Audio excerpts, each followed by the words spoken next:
Winds. Boo. In the high country, the aspens are nearing their end. Anyone get to go do some peeking? Aspen peeking. The golden crown's fading to bare white limbs. The elk bugles echo through the dawn. Sharp, wild noises rise with the meadows and its new dew. The air smells of pine and smokewood. The jaybirds nag from the trees. The small flock of robins still linger on the chokecherries, fueled for the flight south. Pumpkins, pumpkins, pumpkins, still heavy on the vine, and the gardeners lay straw over garlic breads with a sense of finality. Friends, October holds us all in a space in between seasons, between doing and being. It calls for urgency. It calls not for urgency, but for attention. It calls not for urgency, but attention. For as Mary Oliver, the poet, wrote, pay attention. This is our endless and proper work. There's our All Souls Almanac.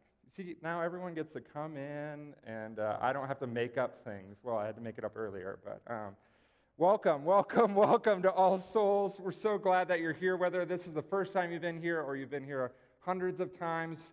May this be a space where you can be your true, authentic self and just be for an evening. At All Souls, one of the things that I love about this community is we try to find different ways and rhythms in which we engage in worship, because not everyone worships the same.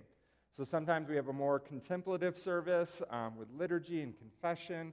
Other times we are filled with wonder, and our kids are doing art projects up here in front, and we ask a lot of questions and a lot of curiosity. We do worship outside. We do a meal for our unhoused community here in Boulder, all ways of worship. And tonight we get to engage in one of the more unique ways, which is worship through conversation.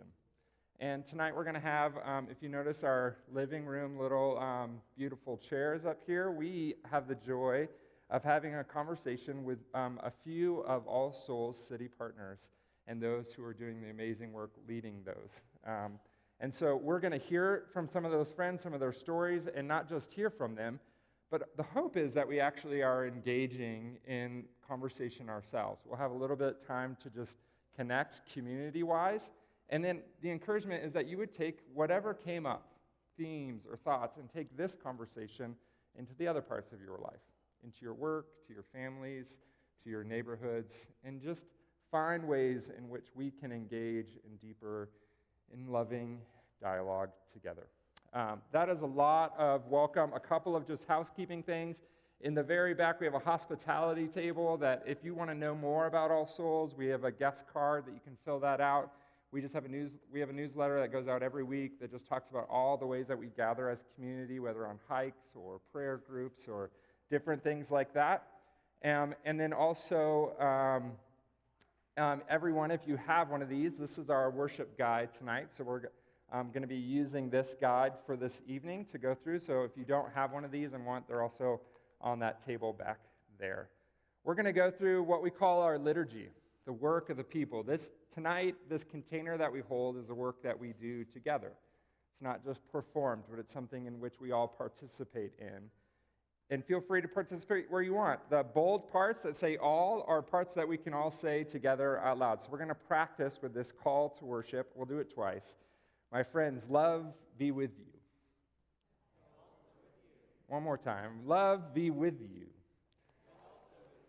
Let's take a moment for our prayer of belonging. I invite you to maybe just take the deepest breath that you've taken all week.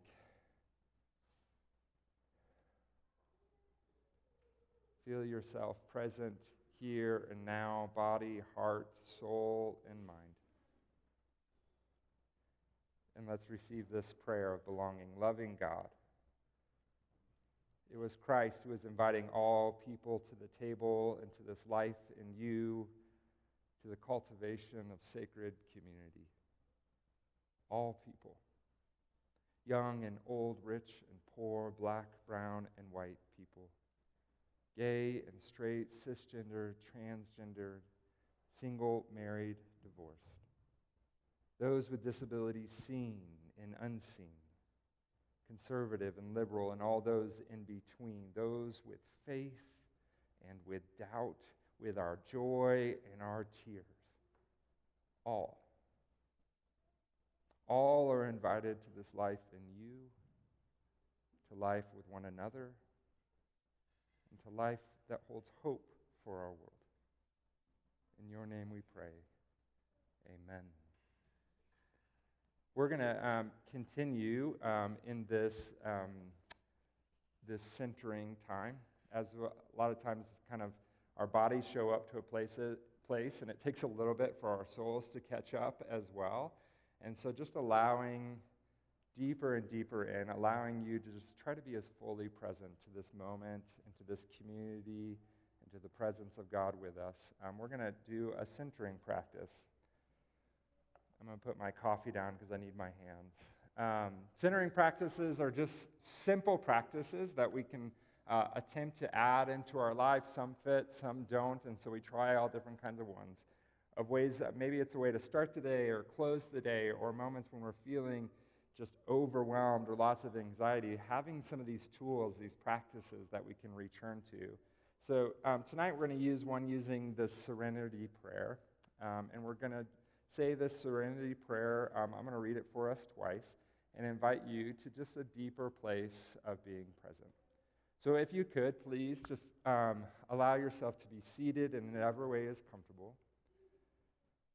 You can either close your eyes or look out the window or lower your gaze.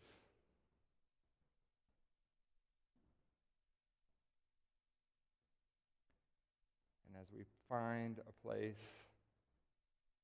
of presence together, I invite you to take your hands and open them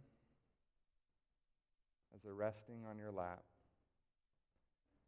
And then I invite you to close them and fist as hard as you possibly can. Maybe thinking of all the things that you're holding on to, some of the things maybe you're worried about, some of the things that you don't want to let go of, and just squeeze.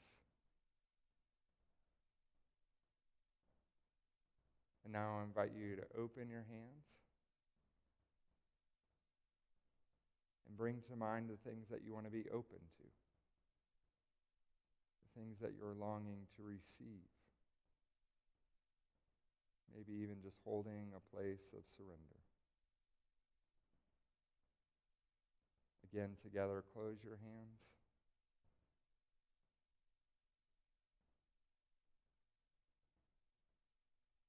And open them.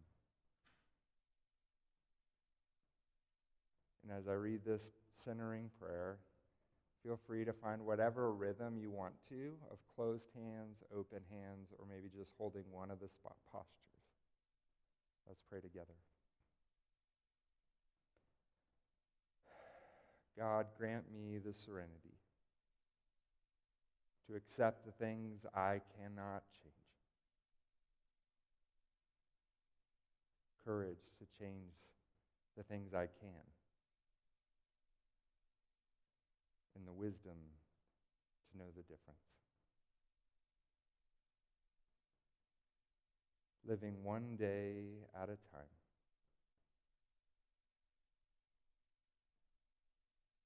Enjoying one moment at a time.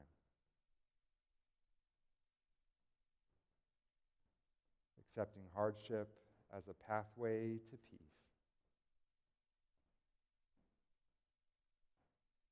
Taking as Christ did this hurting world as it is, not as I would have it.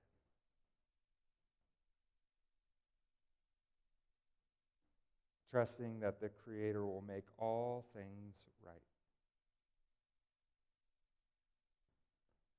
As I surrender to God's will, that I may be reasonably happy in this life,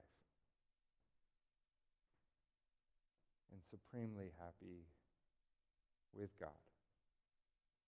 forever and ever. Amen. Amen. I want to invite all of you to rise in body or in spirit. Um, that's not true. Stay seated as we read a poem together.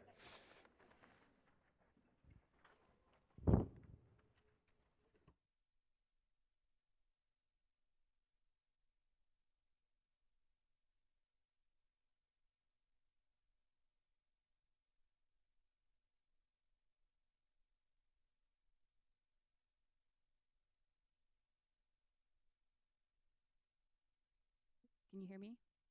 Hi. Great. Hi, I'm Katie, and I'm going to be reading a poem for us.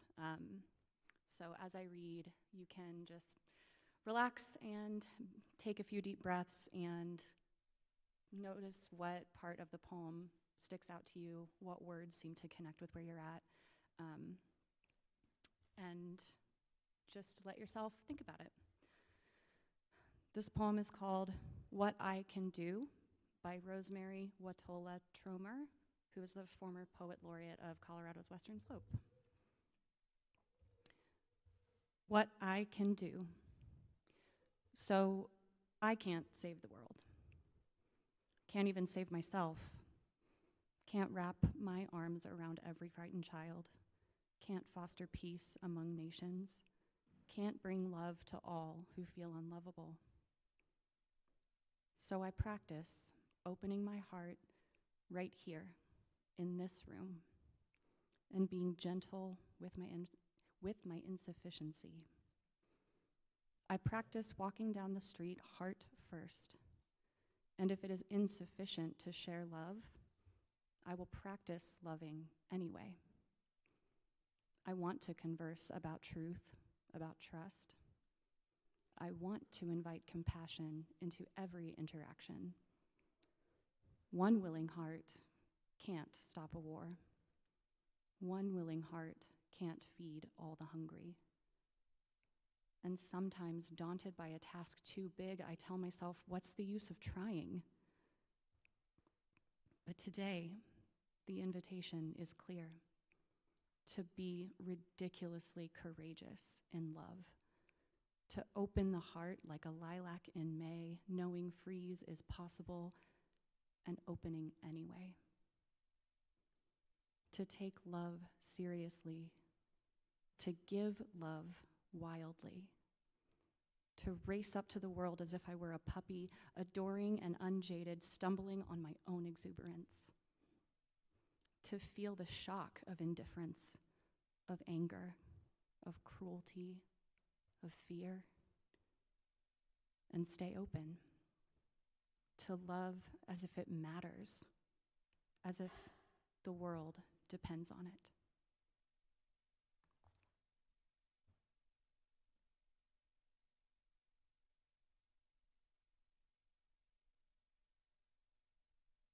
I love the idea of loving as if the world depends on it because our kids do that so well. I was out this week and I heard probably a 4-year-old say to a perfect stranger, "You're so beautiful." And what a beautiful example and embodiment of that love that has the power to change the world. So I have the privilege of leading us in the blessing of the children. So kids, there's a lot of us today. We're going to have fun downstairs. So adults, I invite you to join us in blessing the children. And this, I think the words will be up on the screen for us. Yeah. Oh no, they're in your bulletin. It's different. So I'll start us off and then join in those bolded words. May the Lord bless you and keep you. May the Lord shine on you and be gracious to you. May the Lord turn toward you and give you peace. So all preschoolers through 5th grade can join us downstairs. Lauren and Ellie are in the back, and we'll all go downstairs together.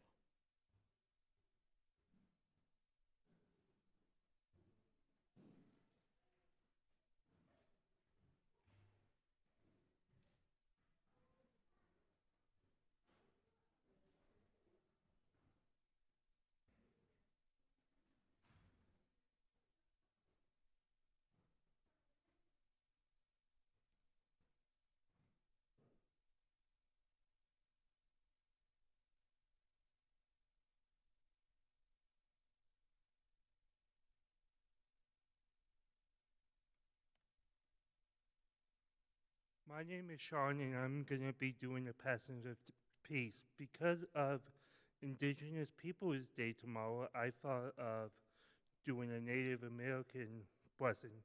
The blessing is Blessing of Peace by the Cherokee tribe of Native Americans.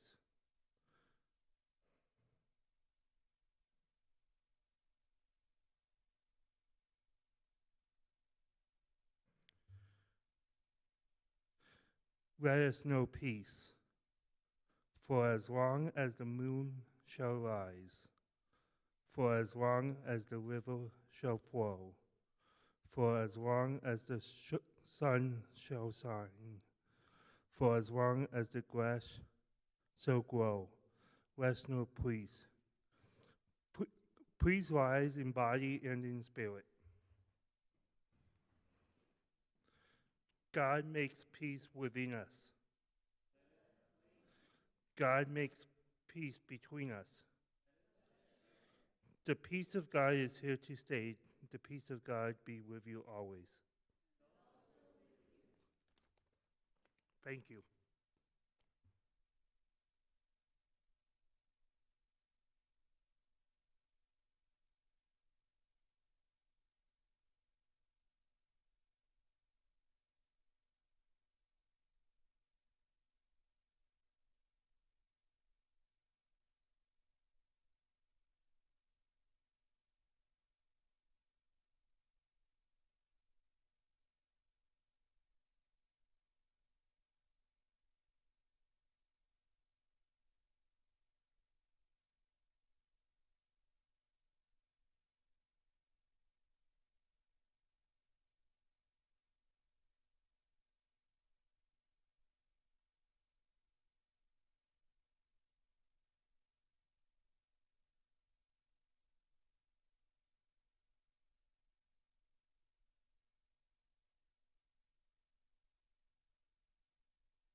worship together through our panel conversation today. But a few announcements. One is today, once a year, we're doing our welcome dinner, and it will be right after the service. So it's for people in like last year or so. If you've come to All Souls or feel new to All Souls, please join us, and we just have a dinner and get to meet one another and some of the leaders at All Souls and enjoy some delicious food. So that will be right after the service. If this is your first time here and you're like, well, I'm really new, feel free, and you're like, and I'm up for eating dinner with other people, feel free to join. We have a few extra spots. So come enjoy, and that dinner will be right after. And then also, we'll talk some of this, but after this week, we're going to do what we call our welcome circle. We'll just meet 5 weeks consistently after that and just give a taste of what it's like to be in a circle at All Souls. So that's one of the other ways we gather. It's just smaller circles around different things or neighborhoods or things we're learning at certain times. And so it's a way to kind of get a taste of what that is like. That being said, I want to invite my good friend Mason to talk about a circle that he is going to be hosting this fall. So put your hands together for Mason. If you're ever traveling to San Diego and want restaurant recommendations, Mason is the man too as well. So he just helped us out so much. So share, my friend. Thanks, Will. Yeah, so Mason Henderson. I'm going to be leading a workshop in November, and we'll meet probably 3 times. And I call it a workshop, not a Bible study, because it's going to be sort of an activation-oriented time where we practice hearing God. We are going to look at the etymology of our names, maybe write down some of the things that we hear that are strengthening, encouraging us, and share with each other. So if you're interested in joining, we haven't exactly picked exactly when. It might be on Sunday right before service, or it might be more convenient on the weekday. So if you're interested, just scan this and let me know. And I will say we didn't have the collect email turned on, and I actually had a few responses, and I don't have your email address. So if you already responded and are interested, please fill it out again. You're welcome to skip the questions and just give me your email address, and we'll reach out in later October and pick a time. Thanks. Wonderful. All the other things, philosophy circle, hiking circle, ways to kind of Tuesday conversation, scripture, all those things. If you're looking at finding smaller groups of living life together, it's all on our website. You can find ways to kind of connect. Well, I am so honored tonight to be able to help host a panel of some of our ministry partners who you're going to meet here soon. And not just that you get to know who they are a little bit, but also that we can actually engage in some meaningful conversation. And so we're going to engage in this concept that's new to me through Parker Palmer, author, activist, that I've been doing some training with. And Parker kind of coined this idea of the tragic gap. If you see on the front of your worship guide, there's a quote a little bit of what this tragic gap is like, of a world that we hope for and dream about on one side, and the moments of like despair and reality that we feel on the other side. And what is it like to hold tension, to stand in the middle of that space? And how do we not just stand, but maybe how do we even walk or live or find a way of being in community in this in-between? And so we're going to be hearing from those who are holding that tension in their own life and in their work on a daily basis. And I also just want to give you some time to think about, how are you holding that space? What is it like in your life to be standing, living within this tragic gap? To kind of get us stirring a little bit, we're going to watch this about 5-minute video from Parker Palmer introducing this idea of the tragic gap, and then I'll invite our panel up. Let's engage together.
panel members to come up, and I'm going to let them introduce themselves a little bit, but you can go ahead because they're going to be great. Just give them put your hands together.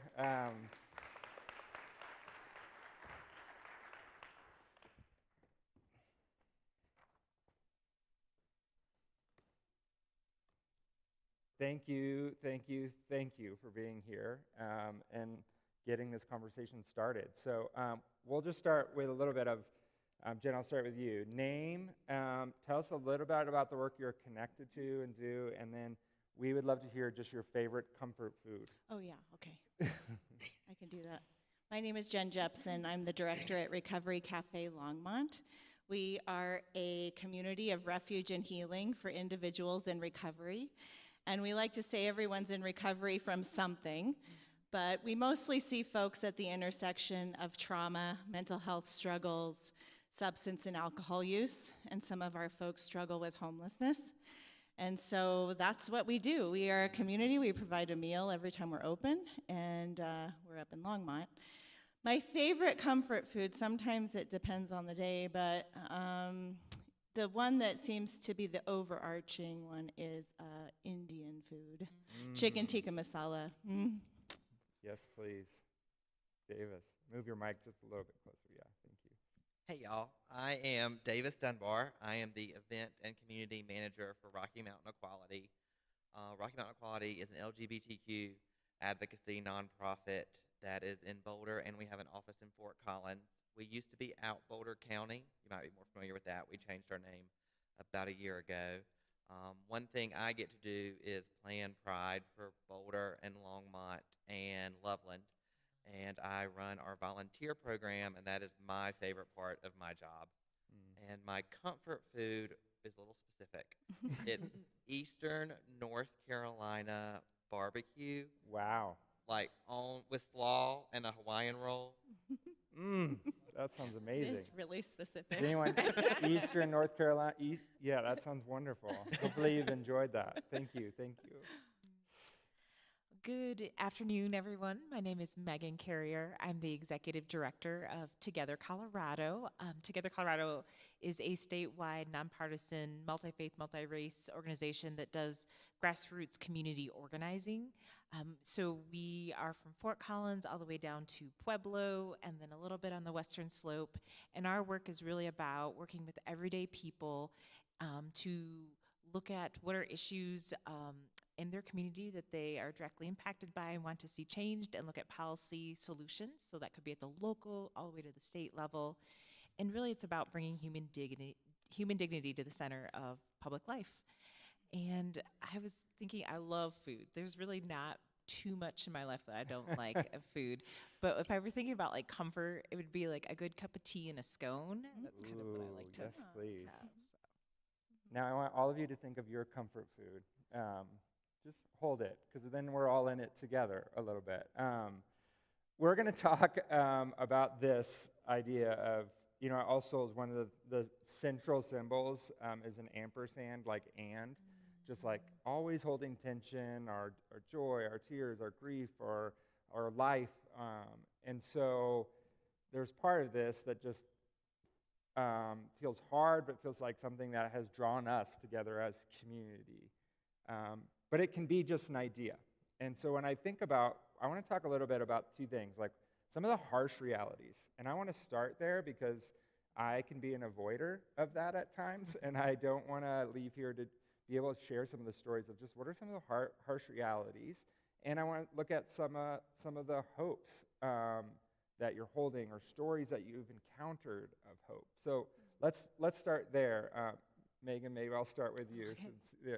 And then I'll get you at some point. But share, I don't know if anything comes to mind of just a harsh reality that you encounter or that you notice. I mean, we're all seeing it through our feed on a day-to-day basis, but maybe personally, yeah. Let's see. When I think about this, like I think of like big picture, and I think of like specific pieces. So like in a big picture, I see, or at least like in our work, we're seeing this real longing for belonging. So like the harsh reality of like feeling of more isolation and feeling like we're in our separate tribes or in our different corners. And um, so I see that big picture of like what can it look like to bring us back together into like a bigger tent.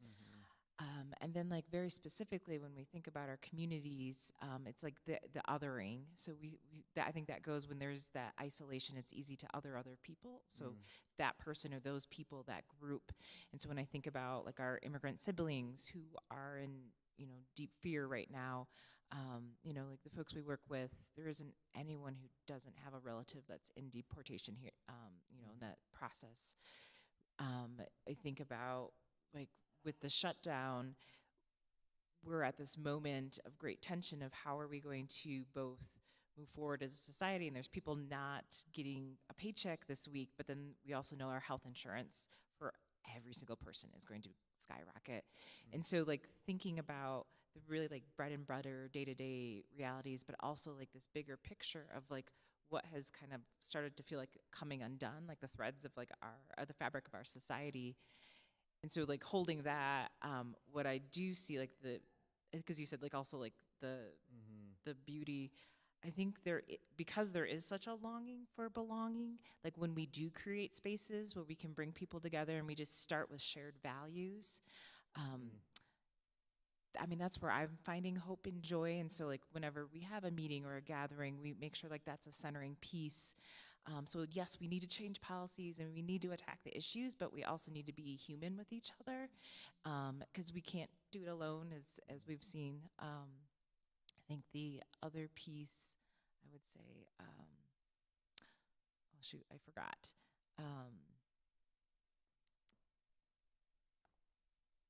I can't remember right now, but so it's like that really that kind of pulling together and seeing each other as human. Oh, I remember now.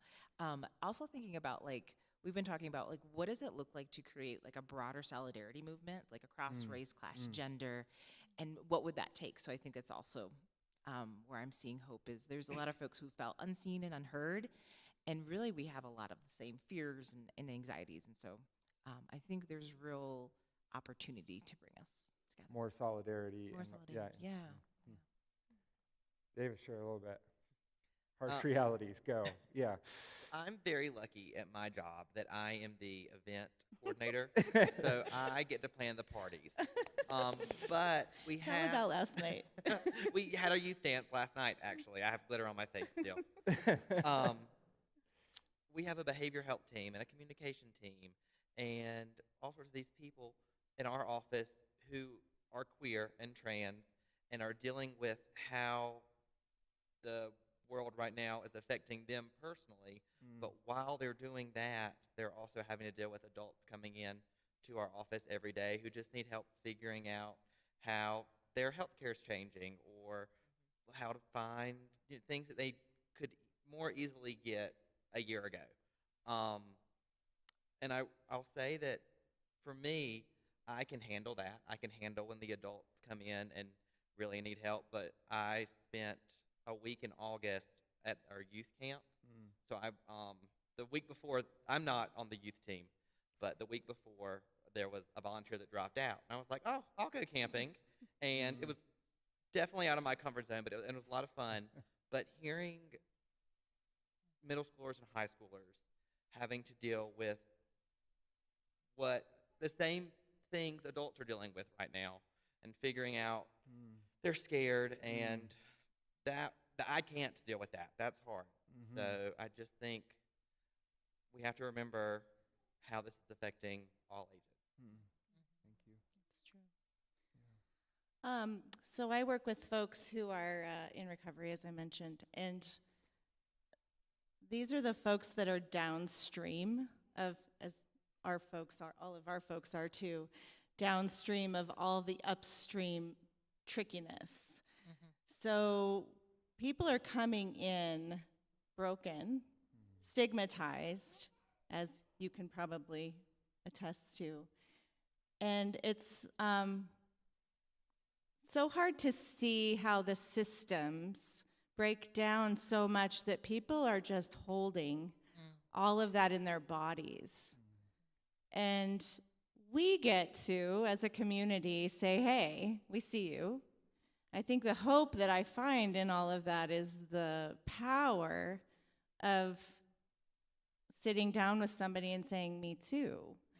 We have, our programming is all run by peer support specialists, so they're all people with lived experience. It's probably the only place I'll ever work where we all just sit around and go, darn it, I haven't been to jail. Because all my peers have been to jail, most of them anyway. And it's pretty cool because they've all struggled. Many have been on the streets struggling with housing, certainly with substance and alcohol use. And somebody comes in not knowing what they're gonna find, and there they see a friendly face and a warm meal and a cup of coffee, and me too. I'm here too. I'm with you.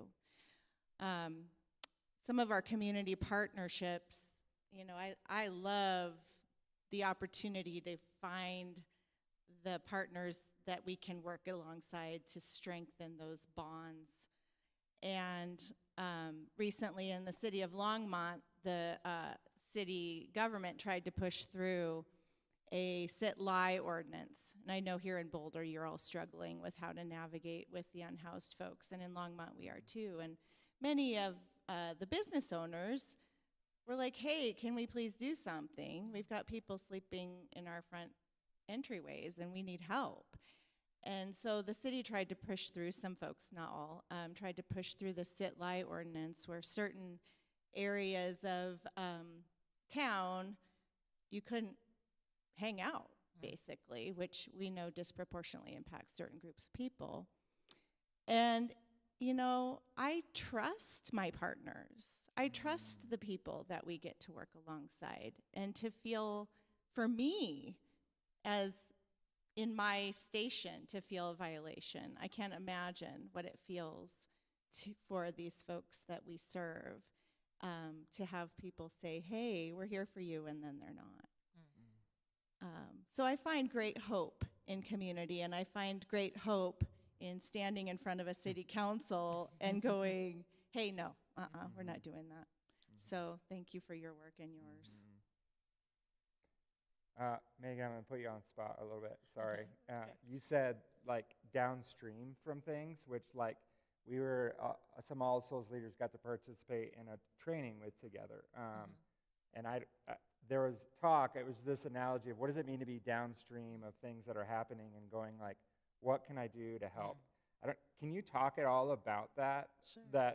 Or from that training? It was just really impactful to me when I'm thinking about what can I do, or what should I do, or how does this matter? Yeah, one of the things we like to talk about at Together Colorado is in our social justice ecosystem, we need multiple ways to support each other, our communities, and there's no right or wrong way. We actually need each other and need all of them. And so, you know, most of us are very acutely aware of folks who are needing homes, housing, and food, and just different types of support. And so we think about that as service, or sometimes in Christian terms, you might say mercy work. And so like that's we need to meet our people where they're at and support them. And then we also talk about how we differentiate organizing and advocacy. And so advocacy is where you can, for example, like folks who do the research, lobbyists, not all lobbyists are bad, folks who can go and advocate on behalf of folks who maybe can't always be there because they work a couple jobs, right? So whether it's at City Council or at the Capitol. And then what we do at Together Colorado, we do grassroots community organizing, where we work with communities of folks to really build relationship, identify issues that are meaningful to them that they want to see changed, and then work with them to do the research, and then go and fight for that policy change. And so all three are really necessary. Ours is more of a longer term piece. And so folks who are really needing that support in the moment, that isn't our role, but we need that to be addressed, right? So we need all of our different parts working together. I think another piece that we're wrestling with and looking at the importance of right now is with at times when it can just feel like there's so much going on. There's like we're inundated all the time with a lot of really hard things happening to our communities. And so we've just seen how like the No Kings rallies and the different types of protests have brought out thousands of people, and how important that is in this moment, because it's like this broad no, right? Like we're not staying home, we're coming out and saying this, enough is enough. And so like with us at Together Colorado, that's not necessarily our lane, but we'll support it and say, then what do we do with all these people? How do we say, you're activated, that's good, the Me Too, like you're not alone, and how do we keep that momentum going, because there is still a lot we can do, even when it can feel really helpless. So. Yeah. As they're saying, what stood out to me is all of the things are needed. So the idea is you're in this small village and you see someone coming down the river and they're drowning. What do you do? Do you make a human chain to get them? Do you build a bridge? And it was all these like, I don't know what to do with the people who are suffering and hurting in this world.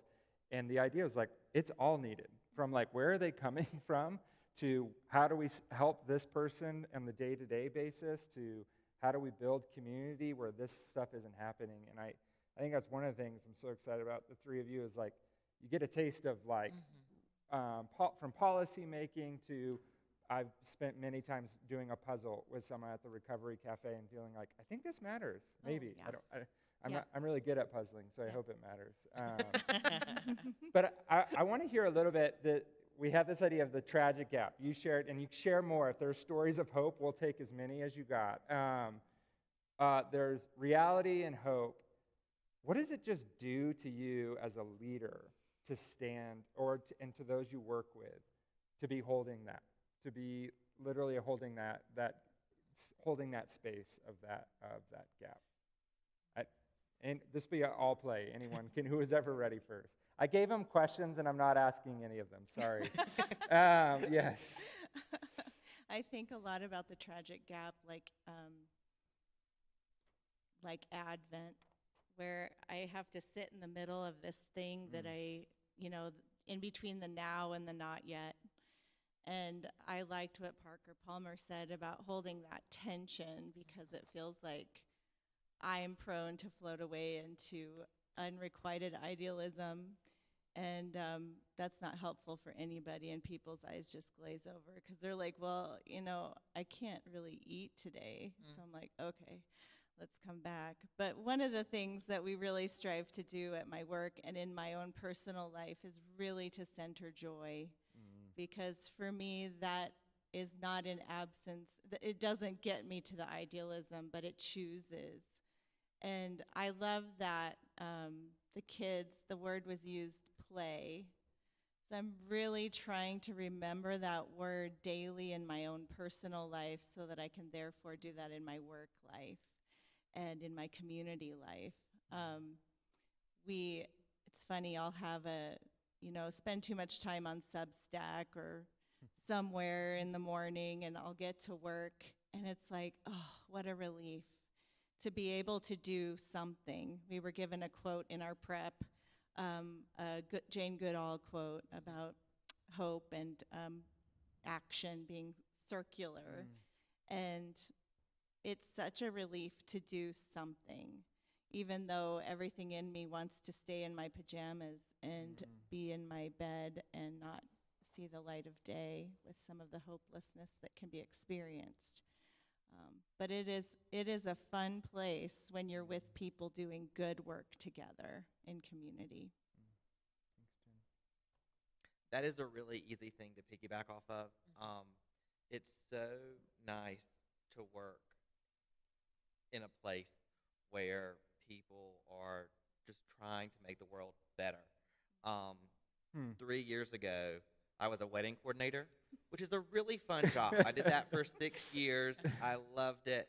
But I wasn't doing anything. Like, I wasn't in North Carolina, where I was living. A lot was happening against LGBTQ people and other marginalized communities. And when I decided to move here and work for Rocky Mountain Equality,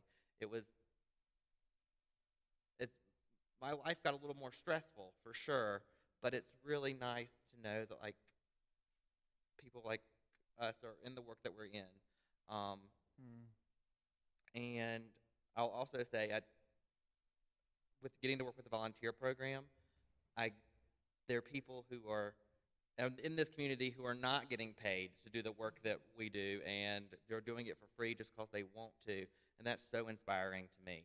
Um, between January 21st and February 1st, we had 78 people fill out our online volunteer interest form. Yeah, and from April to December the year before, I think there were like 32. Like, so that's how impactful. Get involved, do something. Yes, Yeah, sign people yeah. want to be involved right now, Yeah, and that's yeah. really, really refreshing. Yeah. No, thank you both. I was thinking, like, immediately where my head went at first was like, as a leader, it can feel isolating at times to like feel like I have to carry like not only the organization, but then my people and all of those pieces on my shoulder. And then I could sit in my office, and then you've got like the day-to-day, like just the not fun stuff you have to do to keep an organization going, right? Like the chasing of the money and then hoping Trump doesn't dub you as a terrorist organization and all these things. And it's easy to spin and feel just, yeah, just really alone. And I've realized, especially this year, when those moments happen, I'm actually not alone.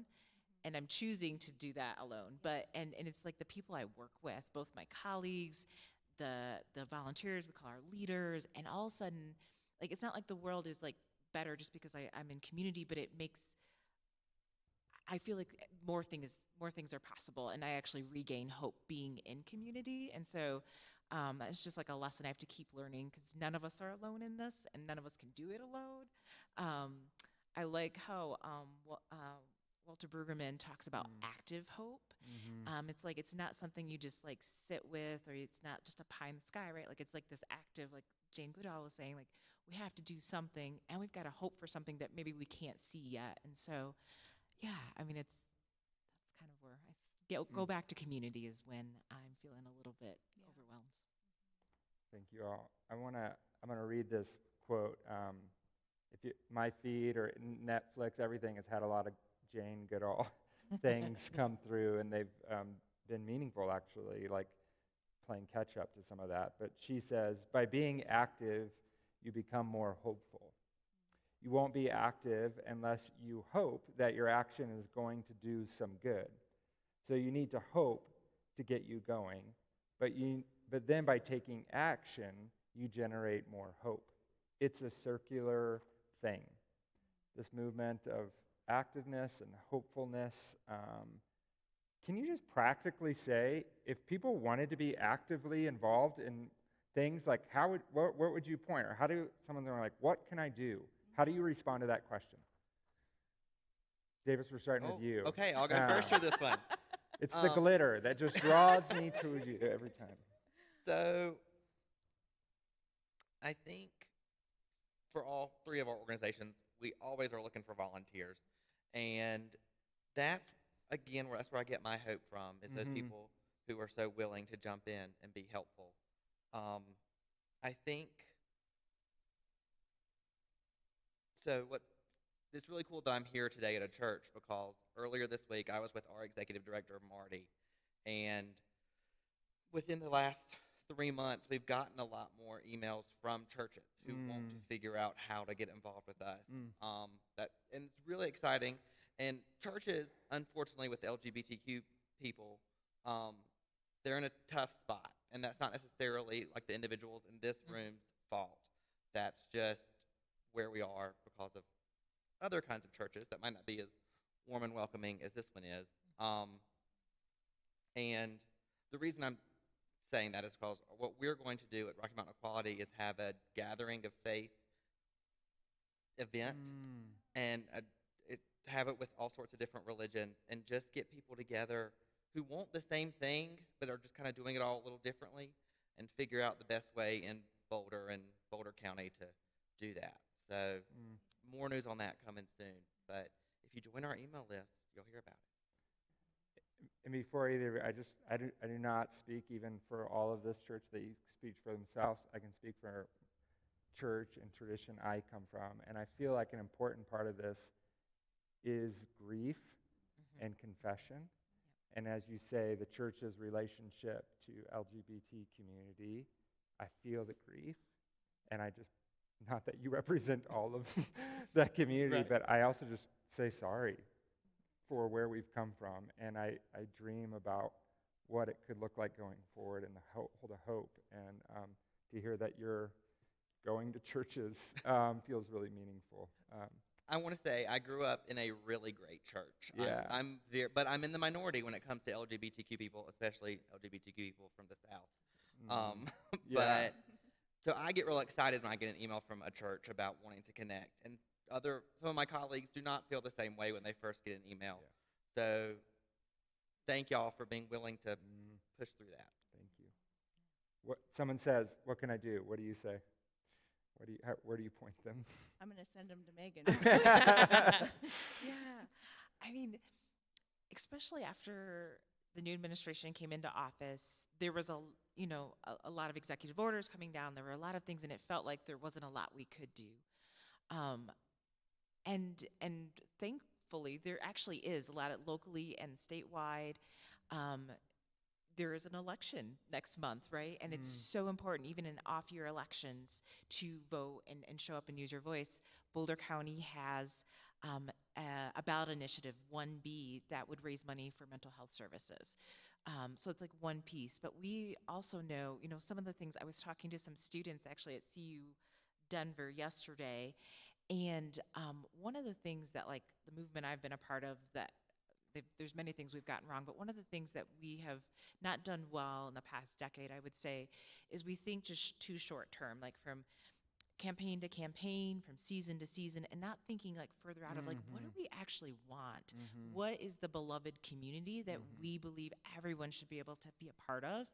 And then from there, what are our milestones and our stepping stones that we need to do, so then we can actually feel like there's something we can work toward. And so in Colorado, in 2026, we have a really important election. Yes, there is a congressional election, but Colorado, we're going to have a brand new governor, a brand new attorney general, a brand new secretary of state.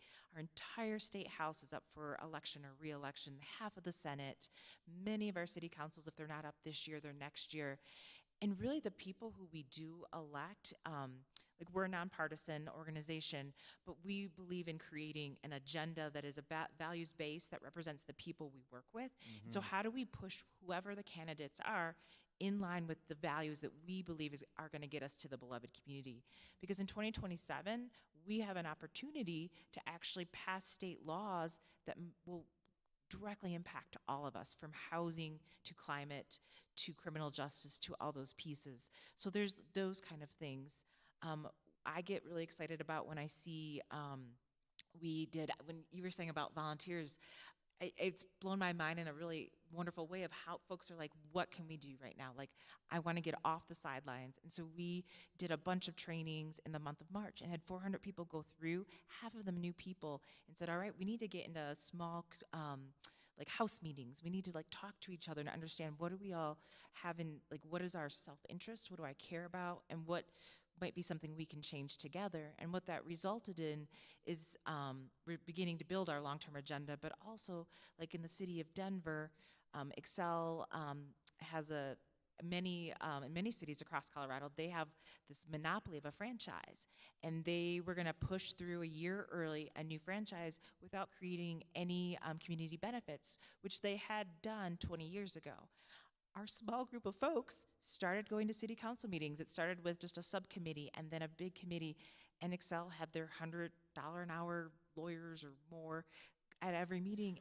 And our small group of folks who called and met with every city council person within 2 weeks were able to defeat the franchise vote.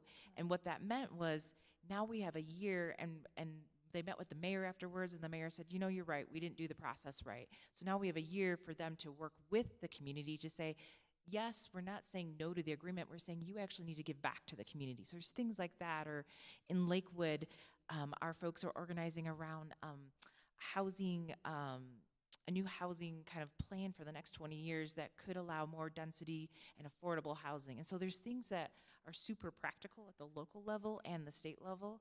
And lastly, I'll say, because we are a multi-faith organization and have a lot of Christian denominations, as people of faith, as people of Christian faith, we have lost the narrative right now, and it is up to us to speak out and say, no, that is not what my faith teaches. My faith teaches to love everybody, no exception. And what that means is I'm going to ensure that you have a home, that you have enough food, you have health insurance. Like, we actually care about the dignity of all our people. There's a group called Forging Pueblo, and they're a white Christian nationalist group that kind of snuck in. Well, they didn't sneak in, but they came in quietly, and then they took over the school board. Not everyone comes out for the school board. And then they took over the city council, and now they're trying to rewrite school curriculum and how the city welcomes or doesn't welcome immigrants or folks of different backgrounds. And so we have an opportunity, if you identify as Christian or of that spectrum, to fight against that as well and actually show up in a different way. Thank you. Thank you. Thank you. I'm going to just piggyback and say yes on 1B. Vote yes on 1B, please. What was I going to say? It's going to be really good. So I I'm know. excited as I stall for you. What was and the question again? If someone comes to you. I know what it is. Give us your money. Yeah.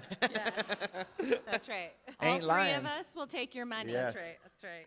And it is half joking and half very serious. Yes. Very serious. We have lost, we personally, or our agency, we are precarious. We haven't lost funding yet, but it's all just kind of hanging there.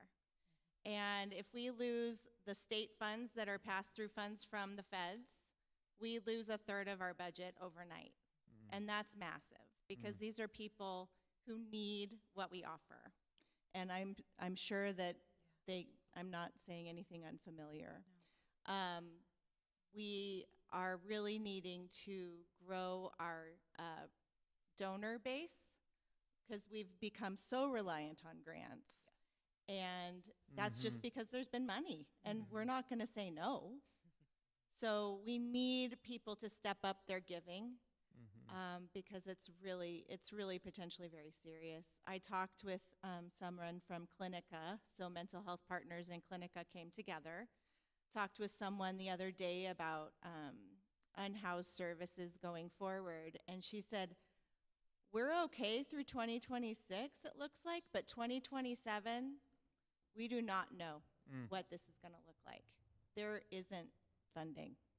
So we're staring down something that's pretty serious in our community, and I think volunteer, and I think get really busy in your local politics, really busy in your local politics. And I think give money. And I think we've covered it there. It's like a 3-point sermon. I feel really good about it. We're going to end with a poem so that it all a huge part, I'm going to add one more, which would be like engage in conversation. Yeah. Especially with people maybe that that you don't know if you agree or disagree. Finding middle ground, finding ways in which you maybe have shared values, and just engage. I think engaging in meaningful conversation, courageous conversation. And so I just want to thank the three of you. We all want to thank the three of you. Thank you. Thank y'all. For what you do, but for getting it started here in our community and the communities we've connected to. I encourage each of you to think about, whether it's in your circle or at work, is taking this idea of some of the things that came up here and wonder, where could I have a next conversation about this? About where to be active, about the hopes that you're holding, the despair that you're holding, the standing in the middle of that. What is it like to live in the tragic gap? What resources do you need? Do the organizations around us need as we hold this space together? So thank you so much. I am going to close this, close our whole time together with a blessing. Let's close together. This is a blessing for the place in between. When you come to the place in between, when you have left what you held most dear, when you are traveling towards the life you know not, when you arrive at the hardest ground. May it become for you a place of rest, a place of joy. May it become for you a place to dream. May the pain that has pressed itself into you give way to vision, to knowing. May the morning make of it an altar, a path, a place to begin again. Amen. One more time, put our hands together for our panel, and a blessing to all of you. And as we go from this place, continuing conversation about the things, the place we are holding in our world. Thank you, thank you, thank you. Amen. And our welcome dinner will start right after in the parlor. Go in peace.